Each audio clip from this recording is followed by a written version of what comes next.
Creo que ya pudimos.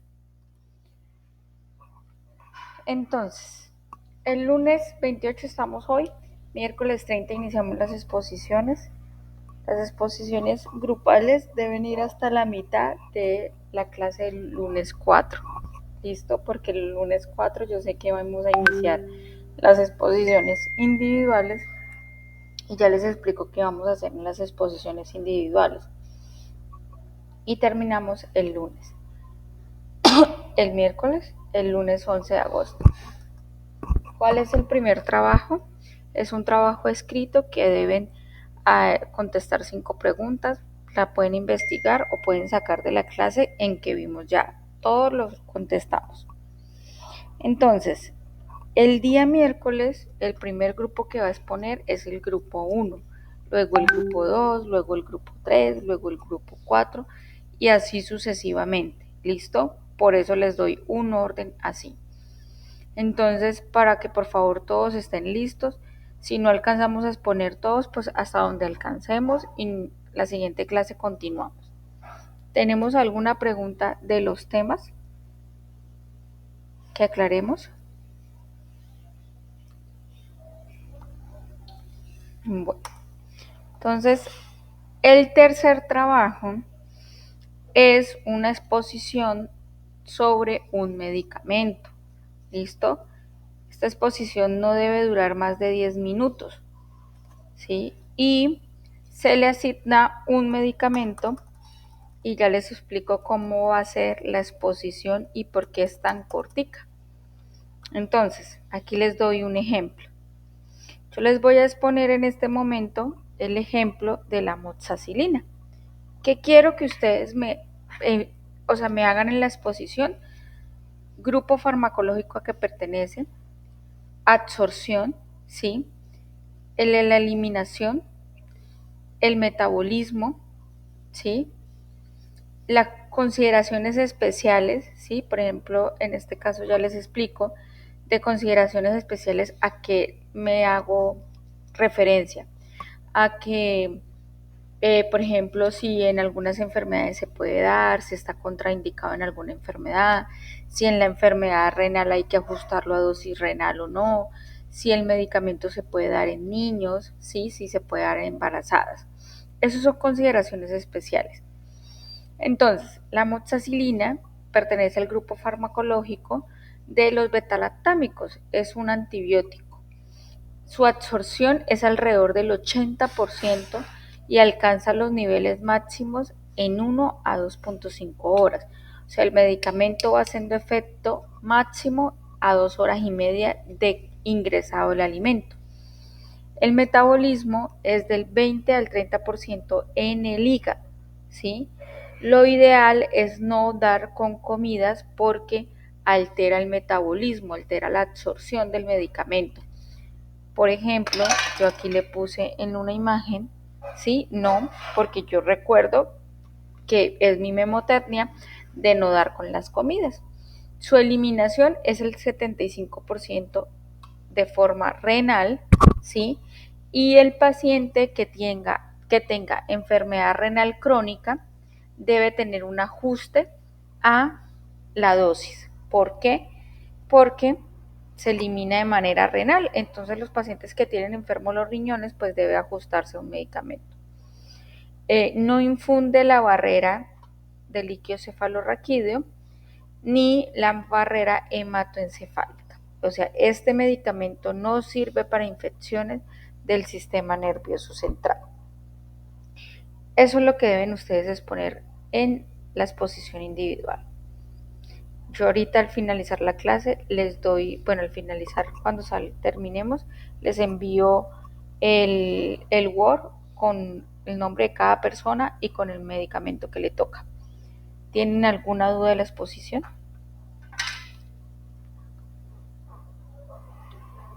Profe, tiene que ser también en Word. Eso es en presentación, en diapositivas, en Canva, donde quieran, pero en presentación, para que sea expuesto en Ay, todos.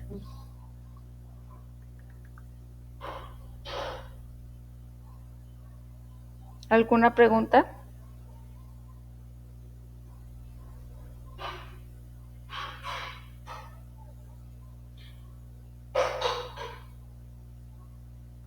Chicos, No, señora. No, profe, hasta el momento todo claro. Buenas noches. listo.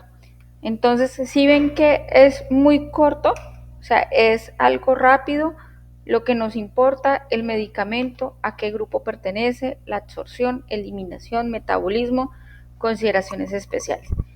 ¿Por qué vamos a ver esto? Porque esto hace parte de los sistemas que ya vimos. ¿Listo? Ay, no me acuerdo. Y vamos a ver un videito para continuar. Yo les hago mucho énfasis yo le hago mucho énfasis en la parte de reanimación cardiopulmonar, ¿sí? Porque creo que es algo muy importante. Ya todos los del área de la salud le piden el requisito de la reanimación básica. Entonces vamos a ver un video.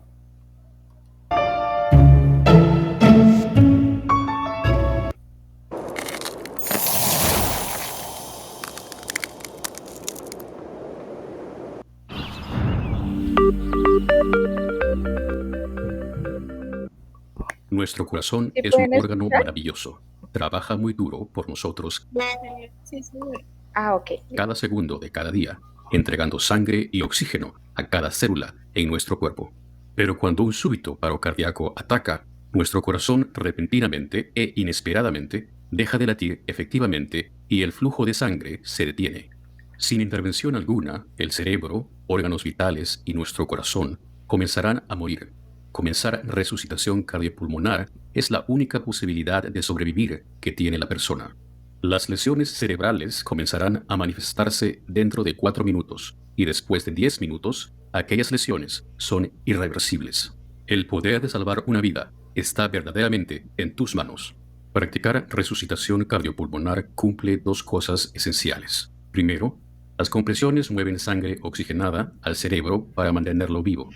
En segundo lugar, las compresiones mantienen la sangre y el oxígeno circulando al músculo cardíaco en sí mismo para que tenga la mejor posibilidad de reanudar un ritmo eléctrico normal después de administrar una descarga eléctrica. Al comenzar las compresiones, usted está creando un bombeo artificial y está haciendo el trabajo del corazón manualmente. Con cada compresión efectiva, usted está incrementando la presión en el sistema, la cual facilitará la circulación de sangre a través del corazón y hacia el cerebro. Toma tiempo para hacer que la sangre circule gracias a la resucitación cardiopulmonar. Entonces es muy importante el empujar fuerte y rápidamente para incrementar la presión que mantiene la sangre fluyendo al cerebro. El empujar hacia abajo, con compresiones de al menos 2 pulgadas de profundidad, permite que el corazón sea comprimido y que la sangre salga. El efectuar las compresiones a un ritmo de 100 a 120 por minuto es necesario para mantener la sangre circulando. Veamos qué sucede cuando retiramos nuestras manos del pecho. La sangre deja de circular al cerebro. Es por esta razón que si usted retira sus manos del pecho para administrar respiraciones o para cambiar roles, es esencial minimizar tiempo fuera del pecho. Mire lo que sucede cuando las compresiones no son lo suficientemente profundas. La sangre no llega al cerebro. Lo mismo sucede si las compresiones no son lo suficientemente rápidas. Mire lo que sucede cuando empujamos muy rápidamente. El corazón no tiene tiempo para volverse a llenar de sangre, por lo tanto no se bombea suficiente sangre. Vea lo que sucede cuando no permitimos que el cuerpo se descomprima y permitimos que el pecho se retracte completamente. El corazón no tiene la posibilidad de volverse a llenar de sangre, por lo tanto no se bombea ninguna sangre. Entonces recuerde, el objetivo principal de administrar compresiones es mantener la sangre oxigenada circulando a través del corazón y al cerebro para mantenerlo vivo. Necesitamos empujar fuerte y rápidamente en el centro del pecho. Si las costillas se rompen, no es grave, pues estas pueden sanar. Lo que sí es grave es permitir que el cerebro muera por falta de oxígeno. Entonces recuerde, usted es su única esperanza. Haga lo mejor que pueda y no se rinda hasta que ayuda médica llegue o un desfibrilador externo automático DEA esté presente. Tú puedes. Bueno, se les hace muy difícil ¿Qué les parece a ustedes pues aprender a hacer reanimación? Uy, no, profe, yo soy muy nerviosa, no sé si podría. O sea, yo puedo ayudar, pero si yo veo que alguien está en peligro de muerte, como que quedo en shock. Ok. ¿Y los demás qué opinan? Profe, yo creo que es muy importante que todos aprendamos, porque uno con eso podría salvar una vida, la vida de una persona. Entonces, es muy importante porque a diario pues uno tiene personas a su alrededor, personitas que en cualquier momento pues podrían tener un ataque, bueno, podrían tener una situación de esas y si en uno está el poder hacerlo, pues sería muy gratificante saber de que uno pudo salvar una vida y pues cualquiera lo puede hacer, ¿cierto? O sea, haciéndolo bien y teniendo una buena técnica, uno puede hacerlo. Lo que sí tengo, pues el conocimiento es que si usted lo empieza a hacer, no puede parar hasta que ya llegue pues una persona que sepa, alguien pues ya un médico o algo, se tiene que ser insistente hasta que llegue pues ya pues un personal de salud y no puede parar porque pues usted para, ya vendría a ser como negligencia suya, digámoslo así, si a la persona le pasa algo. Pero entonces yo creo que es bastante importante que todos lo aprendamos y que tengamos la posibilidad de hacerlo en cualquier momento. Eso es verdad. Pues les cuento que lo más importante en la reanimación básica es el masaje cardíaco. Porque si el corazoncito, como vimos en la primera clase, si el corazoncito bombea, pues puede seguir llegando sangre a todos los órganos, ¿no? Y lo que yo hago con el masaje cardíaco es estimular el corazón, apachurrarlo, ¿sí? Para que la sangre bombee, dejo expandir y lo vuelvo a apachurrar para que la sangre bombee, ¿sí? El problema es que se ha realizado estudios que más de 15 minutos disminuye, ¿sí?, la distribución de sangre y el oxígeno a algunos órganos. El primero es el cerebro. Entonces se considera que una reanimación más de 15 minutos es dejar a la persona con secuelas severas, ¿sí? Normalmente uno hace máximo 20 minutos y si de 20 minutos no arranca, uno ya no sigue haciendo, porque las secuelas van a ser peores, ¿sí? Puede ser que la persona arranque, pero pues no queden hablando, no quede respirando por sí solo, ¿sí? Como dicen por ahí, quede como un vegetal. Esas son secuelas de un paro cardiorrespiratorio muy prolongado. Cuando uno hace un paro cardiorrespiratorio en una clínica o en un hospital o con más personas que sepan, uno se turna, ¿sí? Uno hace un ciclo, luego llega otra persona y otro ciclo, un ciclo son de 100, ¿sí? Entonces, por cada 30 compresiones yo doy 2 respiraciones o 3 respiraciones, ¿sí? Con el ambú. Y la persona debe ir a 100, ¿sí? 100 compresiones y ahí normalmente se cansa y hace cambio para que otra persona llegue y esa persona que esté cansada pues no vaya a comenzar a disminuir la profundidad de la compresión y el ritmo. Entonces siempre uno tiene que tener relevo en un paro cardiorrespiratorio. Vamos a ver el sistema esquelético. Entonces, el sistema del esqueleto es una estructura dinámica constituida por huesos. Cada hueso es un órgano ya que está formado por diversos tejidos. Óseo, cartilaginoso, conectivo, denso y epitelial. Otros que generan sangre, adipocito y nervioso. Está los huesos grandes, así, a simple vista, está el cráneo, el húmero es este, el más larguito del brazo, el cúbito, ¿sí?, el que está por el lado del dedito gordo, y el radio es el que está por el lado del dedito delgadito, el chiquitico. La pelvis, el fémur, es el hueso más largo de todo el sistema, la tibia y el peroné.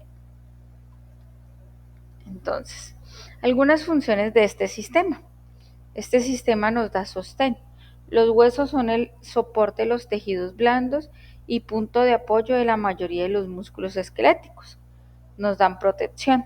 Los huesos protegen los órganos internos Por ejemplo, el cráneo protege el encéfalo, la caja torácica al corazón y los pulmones. Acuérdense que el corazón y los pulmones, quien los reborda son las costillas, ¿sí? Y esas costillas están también como cubiertas de unos músculos que se llaman los músculos accesorios, y por eso el corazón y los pulmones están protegidos. El sistema óseo también da movimiento porque con los músculos genera movimiento. Cuando nos fracturamos, pues la movilidad va a quedar limitada porque hay una ruptura del hueso, ¿sí? Y eso hay dolor. Entonces, pues por eso no vamos a mover, porque el hueso me va a doler y pues voy a limitar los movimientos. El hueso cumple con algo que se llama homeostasis mineral. El tejido óseo almacena calcio, fósforo para dar resistencia a los huesos y también los libera la sangre para mantener en equilibrio su concentración. ¿Hay producción de células sanguíneas? Sí, señores. El sistema esquelético en la médula ósea, en el tejido conectivo especializado, produce la hemopoiesis, que es la producción de glóbulos rojos, blancos y plaquetas. Por eso, las personas que dicen que sufren de leucemia, a veces se le hacen trasplante de médula ósea, ¿sí? Porque, pues, imagínense que quien produce estos elementos de la sangre es la médula ósea. La médula ósea está compuesta de hueso. También almacena triglicéridos. La médula ósea es reemplazada paulatinamente en los adultos por médula ósea amarilla que contiene adipocitos. Entonces, estructura de los huesos. Los huesos se clasifican en diversos tipos según su forma. Un hueso largo, como el fémur o el húmero, consta de las siguientes partes. Entonces, de acuerdo a la forma, ¿sí?, se clasifican algunas partes. Vamos a ver los huesos largos.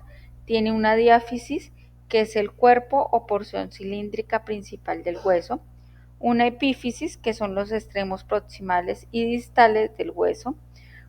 Una metáfisis, que es el sitio de la unión de la diáfisis con la epífisis, y su espesor va disminuyendo con la edad.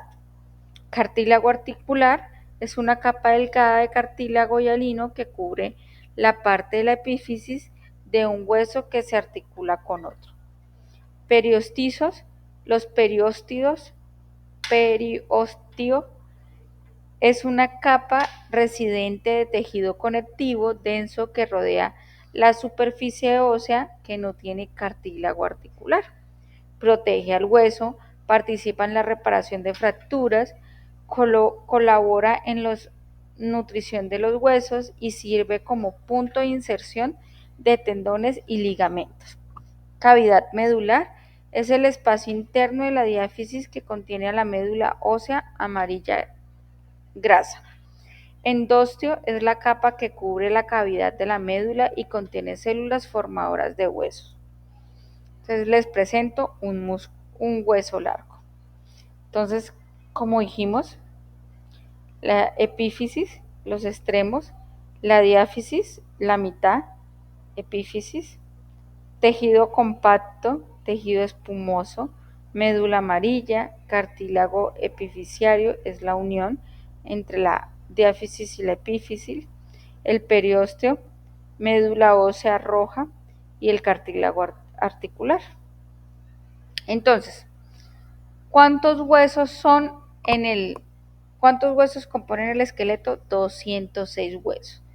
¿Alguien ha ido a Guatapé a subir el peñón de Guatapé? ¿No? Sí, profe. ¿Cuántos escalones son? No recuerdo, pero son muchísimos. 206. Según ellos es igual que el sistema esqueleto de una persona. Son 206 huesos, 206 escalones. Cuando vayan, y si les digo mentiras, pues me cuentan. El esqueleto axial está formado por 80 huesos de la cabeza, cuello y tronco. El esqueleto apendicular formado por 126 huesos de los miembros, incluido la cintura escapular y pelviana. Entonces, los huesos se clasifican según su forma. Hay huesos largos, hay huesos cortos, hay huesos planos, hay huesos irregulares y huesos sesamoideos. Un hueso sesamoideo es la rótula, ¿sí? Porque su forma es así. El hueso irregular, por ejemplo, las vértebras y algunos huesos de la cara. Los huesos planos son delgados, compuestos por placa casi paralela de tejido óseo compacto que envuelve a otros huesos esponjosos, brindando protección.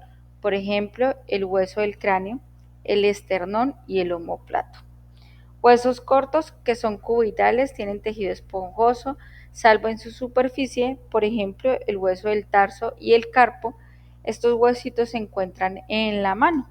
Los huesos largos, pues son tubulares, constan de diáfisis y epífisis, tienen huesos compactos en la diáfisis y hueso esponjoso en el interior de la epífisis, por ejemplo, el hueso del brazo. Entonces, les presento algunos huesos.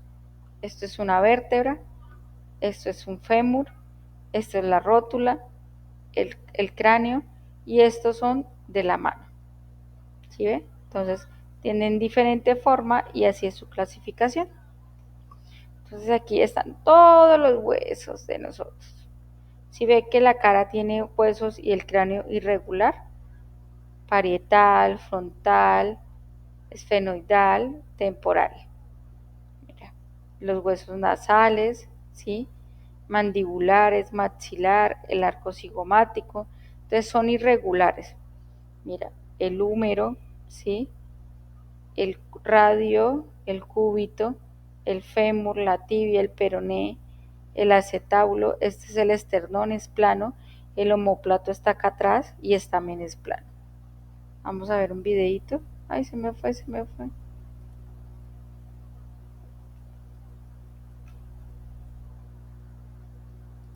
Cada oportunidad de celebrar es un momento único. No te lo pierdas por miedo al malestar. Mejor diviértete. Toma Alka-Seltzer Extreme, alivio completo de los excesos, dolor de cabeza y malestar estomacal. Porque donde hay celebración, hay Alka-Seltzer Extreme.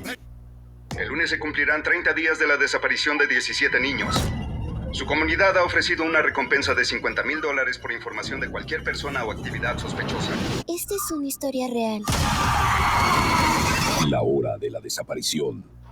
Los huesos son una de esas partes del cuerpo que a menudo pasan desapercibidas. Solemos imaginarlos como un conjunto de estructuras totalmente estáticas que carecen de vida, que sirven para dar soporte a nuestro cuerpo y poco más. Pero no os podéis imaginar lo tremendamente injusto que es esto. Lejos de ser estructuras estáticas y aburridas, los huesos son mucho más dinámicos y cambiantes de lo que crees. Y lejos de ser un mero soporte, los huesos realizan muchísimas funciones esenciales sin las cuales no estaríamos vivos. Hoy en la Hiperactina hablamos de los huesos. Empecemos por lo básico. El conjunto de huesos de nuestro cuerpo forma lo que llamamos el esqueleto, que junto con los músculos forman parte del sistema músculo-esquelético, que nos permite movernos para realizar las funciones del día a día, desplazarnos de un lado a otro o, valga la redundancia, mover el esqueleto al ritmo de la música. Solo con observar nuestro esqueleto salta a la vista que tenemos muchos tipos de huesos distintos. Huesos largos, huesos cortos, huesos planos, huesos irregulares e incluso huesos sesamoideos, que son unos huesos en forma de bolita bastante random que podemos tener en algunas partes de nuestro cuerpo. De hecho, estos huesos son uno de los motivos por los que, a pesar de que solemos decir que tenemos 206 huesos, en realidad este número puede variar entre personas. Además de que hay personas que pueden tener un número variable de costillas, vértebras o dedos. Si cogiéramos uno de nuestros huesos y lo examináramos, veríamos que está formado por dos partes esenciales: el hueso compacto, que se encuentra en la parte más externa, y el hueso esponjoso, que se encuentra en su interior y, como su nombre indica, tiene esta curiosa estructura en forma de esponja. El hueso compacto es mucho más denso que el hueso esponjoso, y esto es lo que lo hace increíblemente resistente. Esto es así porque a escala microscópica los huesos están formados por fibras de colágeno rodeadas de cristales de calcio y fósforo, lo que les permite ser algo flexibles pero también rígidos y duros. Gracias a estas características, nuestros huesos pueden soportar grandes cantidades de fuerza antes de fracturarse. aunque por supuesto a veces ocurren las desgracias. Esta resistencia que tienen nuestros huesos es la que les permite realizar su función más obvia y que todos conocemos, la de dar soporte a nuestro cuerpo y proteger nuestros órganos internos. Esto queda claro cuando echamos un vistazo, por ejemplo, a las costillas, que junto con el esternón y la columna vertebral protegen partes tan importantes de nuestro cuerpo como el corazón o los pulmones. O por supuesto, el cráneo, que protege nuestro encéfalo. Imaginas lo que sería darnos un golpe si el cerebro estuviera únicamente recubierto de piel. Seguramente nos quedaríamos como uno de esos niños deformados. Sin embargo, esta función más estructural del hueso es la que le da esa inmerecida fama de ser una estructura totalmente aburrida y estática. Pero como te he comentado, esta es una idea muy equivocada. Los huesos son un tejido muy vivo y muy dinámico, ya que a lo largo de nuestra vida se remodelan constantemente. Se forman, se destruyen y vuelven a formarse. Tanto es así que se calcula que cada 10 años el esqueleto se renueva por completo. Vale, pero ¿qué narices ocurre dentro de nuestro hueso para que pueda remodelarse de esa forma tan loca? Pues la respuesta está en el llamado hueso esponjoso, que es donde ocurre principalmente este remodelamiento. Algo que no mucha gente sabe es que además de colágeno, calcio o fósforo, el hueso también está formado por células vivas. De entre ellas, los culpables de la remodelación ósea son dos: los osteoblastos, que forman el hueso, y los osteoclastos, que destruyen el hueso, o lo reabsorben, mejor dicho. El proceso es muy intuitivo. Cuando toca formar hueso, entran en acción los osteoblastos, que secretan una matriz líquida conocida como osteoide, compuesta principalmente por colágeno. Para que el osteoide se endurezca, debe someterse a un proceso conocido como mineralización, es decir, debe incorporar minerales como el calcio y el fosfato. Esto hará que la matriz se endurezca y forme el hueso tal y como lo conocemos. Estos minerales que te comento se suelen obtener a partir de la dieta, por ejemplo a través de productos lácteos, de ahí que sea muy típico asociar el beber leche con tener huesos sanos y fuertes. Una vez que el osteoide ha mineralizado, algunos osteoblastos maduran y se transforman en osteocitos,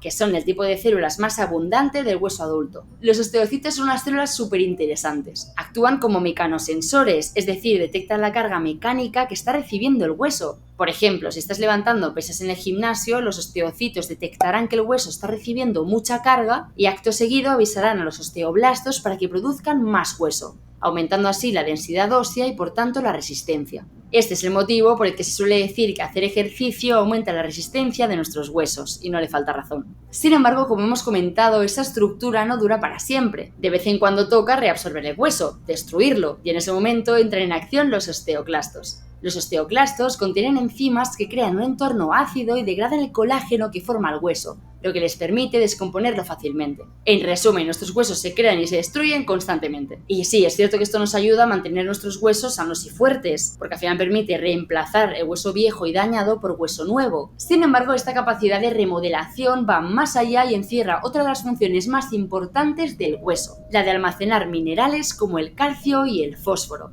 esenciales para muchos procesos biológicos de nuestro cuerpo. Como te he comentado, al formarse el hueso, la matriz ósea incorpora minerales como el calcio o el fósforo, lo que convierte al hueso en un reservorio importante de estos minerales en caso de que el cuerpo los necesite. Imagínate, por ejemplo, que el cuerpo necesita calcio. El calcio es un mineral muy importante, ya que permite funciones tan esenciales como la transmisión del impulso nervioso de unas neuronas a otras, o también la contracción de nuestros músculos, sin ir más lejos. Es por eso que necesitamos tener calcio circulando en nuestra sangre, para que pueda estar disponible para aquellas células que puedan necesitarlo. Por eso, cuando los niveles de calcio en sangre están bajos, se activan las glándulas paratiroides, que secretarán una hormona conocida como paratormona. La paratormona estimulará a los osteoclastos para que reabsorban el hueso y así se libera sangre el calcio atrapado en su matriz. Pero también puede ocurrir lo contrario, es decir, imagínate que tenemos muchísimo calcio en la sangre, más del que necesitamos. En ese caso, la glándula tiroides libera hormonas como la calcitonina, que inhibe los osteoclastos para que no sigan destruyendo hueso, o las hormonas tiroideas, que estimulan a los osteoblastos para que aprovechen ese calcio y fabriquen nuevo hueso. Aquí todo se aprovecha, para que veáis de qué forma los sistemas de nuestro cuerpo se coordinan entre todos y se interconectan para que todo funcione correctamente. Es una pasada. Como te he comentado, todo esto que hemos visto ocurre en el interior de nuestros huesos, es decir, en el llamado hueso esponjoso. Sin embargo, el hueso esponjoso hace mucho más que remodelar el hueso. ¿Te has preguntado por qué, si se supone que nuestros huesos son estructuras duras y rígidas, tienen esa forma de malla en su interior tan peculiar? La respuesta es que estos huecos permiten que se almacene en su interior la famosa médula ósea, que realiza una de las funciones más increíbles y desconocidas del hueso: fabricar las células de nuestra sangre. El 90% de los empleados en una compañía que adquieren una plataforma de educación online no la usan. ¡Terrible! En Platzi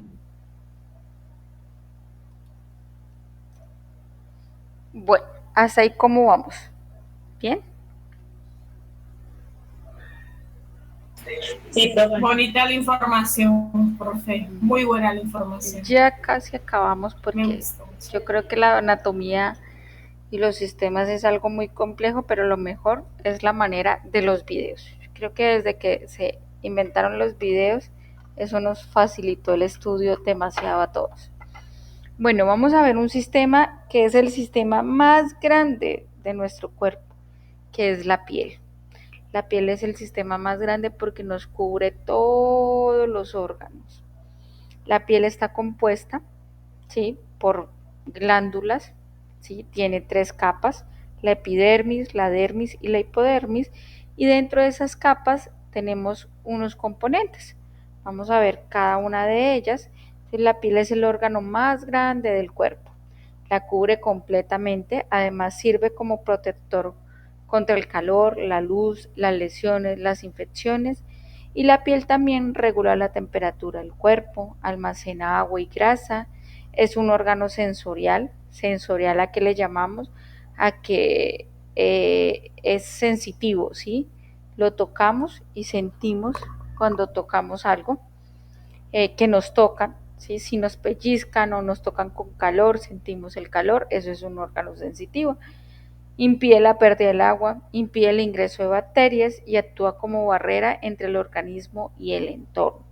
También hay que saber que en la piel tenemos bacterias para protegernos, que cuando tenemos ya muchas de esas bacterias y nos lesionamos nos pueden dar abscesos, ¿sí?, nacidos, y es porque tenemos alguna bacteria que se llama estafilococo. El estafilococo es un germen protector en nuestra piel, pero cuando tenemos en exceso o tenemos una lesión, se nos producen los nacidos. Entonces, como les mencionaba, tenemos la capa de la piel, vamos con la epidermis. La epidermis es la capa externa delgada de la piel que consta de 3 tipos de células. Célula escamosa, la capa más externa que se pelea continuamente, se llama estrato córneo. Células basales, las células basales se encuentran debajo de las células escamosas en la base de la epidermis. Melanocitos, los melanocitos se encuentran en todas las capas de la epidermis formando la melanina que da el color a la piel. La epidermis. Pues, la epidermis, entonces los queratocitos muertos, está el estrato córneo, la capa celular que tiene gránulos laminares, esto es una célula de Langerhans, están los queratocitos, las melaninas que nos da el color, el melanocito, ¿sí?, las células de Merkel y la lámina basal. Eso se ve grandísimo, pero es una capa delgadita. Seguimos con la dermis, es la capa intermedia de la piel, contiene lo siguiente: vasos sanguíneos, vasos linfáticos, folículos capilares, glándulas sudoríparas, estructuras de colágeno, fibroblasto, nervios, glándulas sebáceas, ¿sí? Cuando hacemos un tratamiento en la piel, en la cara, queremos llegar a la dermis, ¿sí? Porque queremos, ¿qué hacer? Estimular glándulas, ¿sí?, estimular folículos, ¿sí? Aquí también encontramos colágeno, estructuras de colágeno, que es lo que yo quiero estimular, que vamos perdiendo a medida que vamos envejeciendo. Por eso la piel se va envejeciendo, y si la exponemos al sol, pues se va envejeciendo mucho más, porque el sol genera hiperpigmentación y genera pérdida del colágeno aumentado. Acuérdense que el enemigo número 1 de todo el mundo es el sol. La dermis se mantiene unida mediante una proteína llamada colágeno. El colágeno está formado por fibroblastos y esta capa le da a la piel flexibilidad y fuerza. Además contiene receptores del dolor y del tacto. Dermis, les presento la capa de la dermis. Entonces están aquí el colágeno, el fibroblasto y la elastina. En esta capa de la dermis vamos a encontrar, y lo que queremos estimular en tratamientos estéticos es el colágeno y la elastina. La elastina nos genera firmeza y el colágeno nos genera hidratación y firmeza para que no aparezcan tantas arruguitas. Entonces, la hipodermis. La capa de la grasa subcutánea es la capa más profunda de la piel y consta de una red de colágeno y células de grasa. Ayuda a conservar el calor del cuerpo, protege el cuerpo de otras lesiones y esta capa también contiene células que pueden ayudar a regenerar la piel después de una lesión. Entonces, esta es la hipodermis, la capa grasa. Vamos a ver un videito.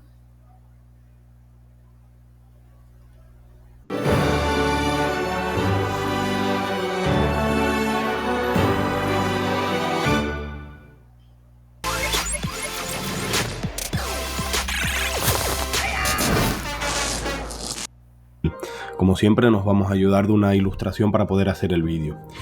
Bien, el sistema integumentario, a veces simplemente integumento, que no significa otra cosa que revestimiento, en el caso del ser humano está formado por la piel. La piel es mucho más que un revestimiento corporal externo, es esencial para nuestra supervivencia porque realiza funciones tan importantes como la protección frente a agresiones externas, como golpes o cortes, protección frente a daños químicos, protección frente a bacterias, virus, radiación, daños térmicos, ya sea por frío o por calor, evita la pérdida de líquidos, participa en la síntesis de la vitamina D, en definitiva, que es un órgano absolutamente imprescindible para nuestra supervivencia. Entonces, si avanzamos de la parte más exterior de la piel, es decir, de lo primero que encontraríamos si miramos la piel desde el exterior, la primera capa que nos vamos a encontrar es la epidermis, ¿vale? La epidermis es la capa más externa de las tres que componen la piel. Está formada por tejido epitelial con células que se disponen en estratos.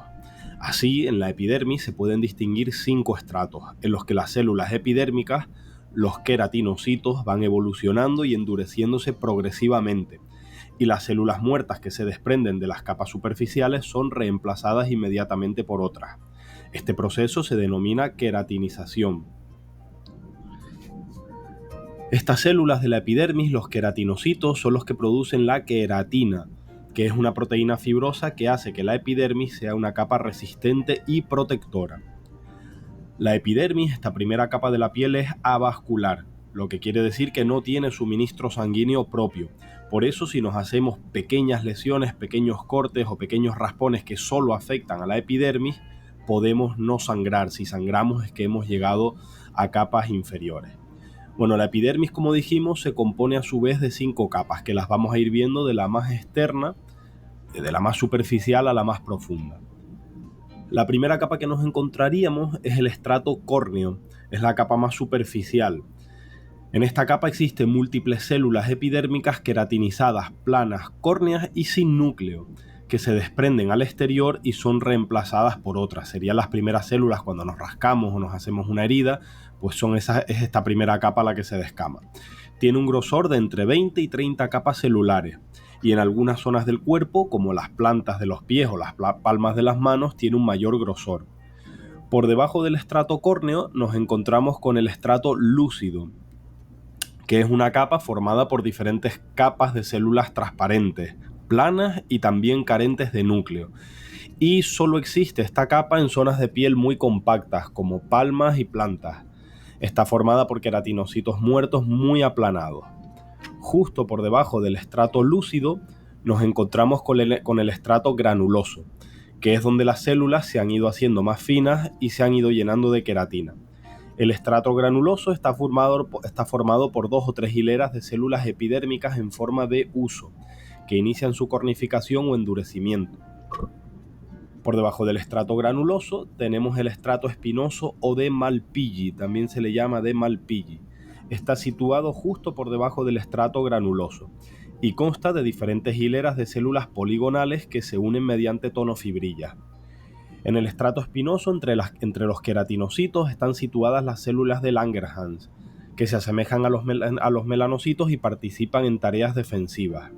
O sea que, acordarnos, en el estrato espinoso, también llamado de Malpighi, es donde están las células de Langerhans, que son los que participan en la defensa. En esta capa los queratinocitos también están en continua multiplicación.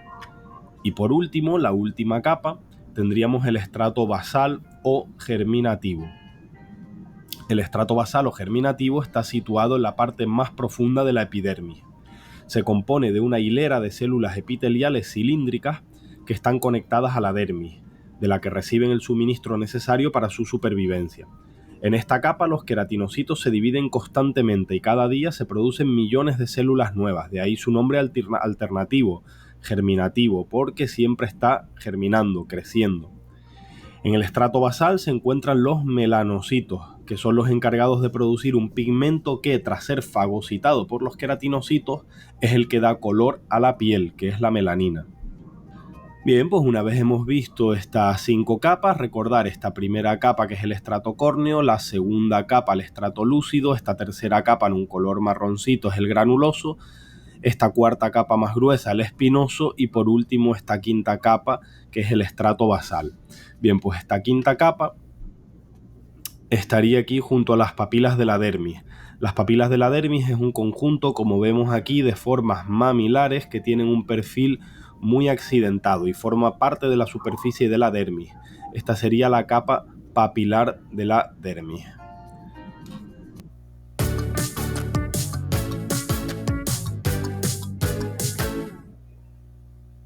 ¿Quieres saber más sobre tus personajes favoritos? Éramos felices, no nos faltaba nada.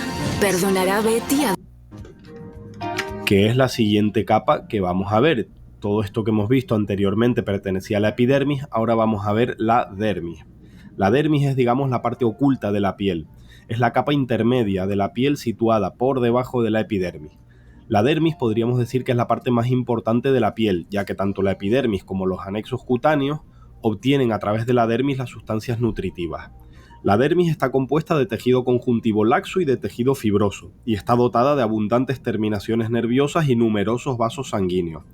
Aquí también se sitúan las glándulas sudoríparas, las glándulas sebáceas y la raíz del pelo, que vamos a ver más adelante. Antes vimos que la capa papilar de la dermis era la más superficial, es esta que vimos aquí, donde están las papilas de la dermis. Bien, pues la capa más profunda es la capa reticular, que es donde se encuentran los vasos sanguíneos, glándulas sudoríparas, sebáceas y los receptores de presión. Por otro lado, el colágeno y las fibras elásticas también se encuentran en esta capa, en la dermis. Las fibras de colágeno son las responsables de la resistencia de la dermis. También atraen y fijan el agua, y así, de esta manera, ayudan a mantener la piel hidratada. Las fibras elásticas, por otro lado, proporcionan a la piel su elasticidad durante la juventud. A medida que envejecemos, el número de fibras de colágeno y fibras elásticas disminuye y el tejido subcutáneo va perdiendo la grasa. En consecuencia de todo esto, la piel pierde su elasticidad y comienza a arrugarse y a ponerse flácida. En esta zona, en la dermis, existen varios tipos de células. Por un lado están los fibroblastos, que son células en forma de huso que fabrican el colágeno y tienen una función estructural. Por otro lado, los histiocitos, que son parecidos a los fibroblastos pero tienen una función defensiva. Y por otro lado, los mastocitos, que son células redondeadas que se encuentran en las proximidades de los vasos sanguíneos y tienen un importante papel en las reacciones alérgicas cutáneas. Bueno, pues ahora viendo algunos de los anejos cutáneos que están en esta capa de la dermis, podemos empezar por ver el pelo. El pelo es un órgano anexo a la piel que tiene una forma cilíndrica, nace en el interior del folículo pilosebáceo, ¿vale? En la raíz del pelo, y luego sale al exterior el tallo del pelo, que es la parte que veríamos nosotros desde fuera. Junto al pelo está el folículo pilosebáceo. Aquí he señalado este que está completo. Este tiene hecho aquí un corte para que podamos ver el interior. Este sería el aspecto del folículo completo. ¿Vale? El folículo pilosebáceo tiene una estructura tubular, termina en forma de saco y se hunde, atraviesa verticalmente la epidermis y la dermis y se ensancha en su base. Aquí la base ven que está más ensanchada. Aquí en la base del folículo pilosebáceo es donde tiene lugar el proceso de formación del pelo. En el folículo pilosebáceo es donde vierten su secreción las glándulas sebáceas, que estaría aquí. Aquí la vemos, la glándula sebácea en el corte.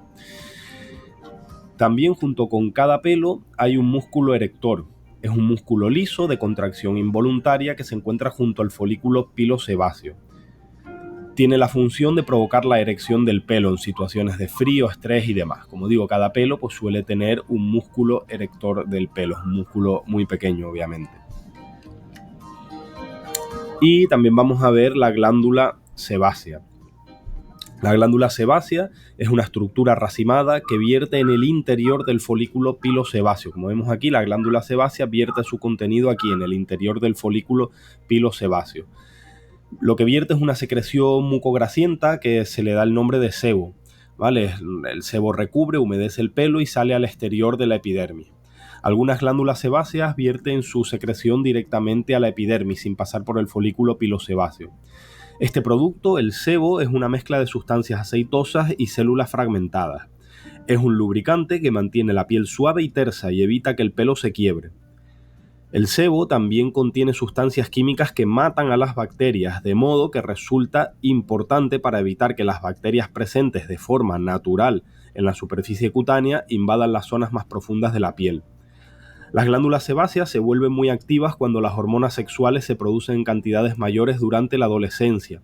Por este motivo, la piel de los adolescentes tiende a volverse más aceitosa durante esta etapa de la vida. Y el último anejo cutáneo que vamos a ver es la glándula sudorípara. La glándula sudorípara es una estructura glandular en forma de tubo apelotonado. Está especializada en la secreción de sudor. Se encuentra en el seno de la dermis y vierte su secreción al exterior por un conducto que desemboca en la epidermis a través de los poros. Como vemos aquí, se sitúa en la dermis y atraviesa toda la epidermis y vierte su secreción aquí en la piel directamente, en la epidermis. Hay dos tipos de glándulas sudoríparas, están las ecrinas y las apocrinas. Las glándulas ecrinas son mucho más numerosas, se encuentran por todo el cuerpo y producen sudor. Las glándulas sudoríparas ecrinas son una parte importante y muy eficaz para el equilibrio de la termorregulación del calor corporal. Las glándulas sudoríparas ecrinas están llenas de terminaciones nerviosas que hacen que secreten sudor cuando la temperatura externa o la temperatura corporal son elevadas. Sin embargo, las glándulas apocrinas están confinadas en gran medida en las zonas de axilas y la zona genital del cuerpo. Suelen ser mayores, tienen un mayor tamaño que las ecrinas y sus conductos se vacían en los folículos capilares. La secreción de las glándulas apocrinas contiene ácidos grasos y proteínas, así como todas las sustancias presentes en la secreción ecrina. Por lo tanto, pueden tener un color lechoso o amarillento. La secreción de estas glándulas es inodora, no tiene ningún olor, pero cuando las bacterias que viven en la piel utilizan sus proteínas y grasas como fuente de nutrientes para su crecimiento, adquiere ese olor desagradable como un olor a almizcle producto del desecho de estas bacterias. Bueno, y ya casi terminando, vamos a ver la última capa, que es la hipodermis, también llamado como tejido subcutáneo. Aquí en esta zona es donde se inyectarían, toda esta zona es donde se inyectarían las inyecciones subcutáneas, ¿vale? Es la capa más profunda de la piel, está situada justo por debajo de la dermis.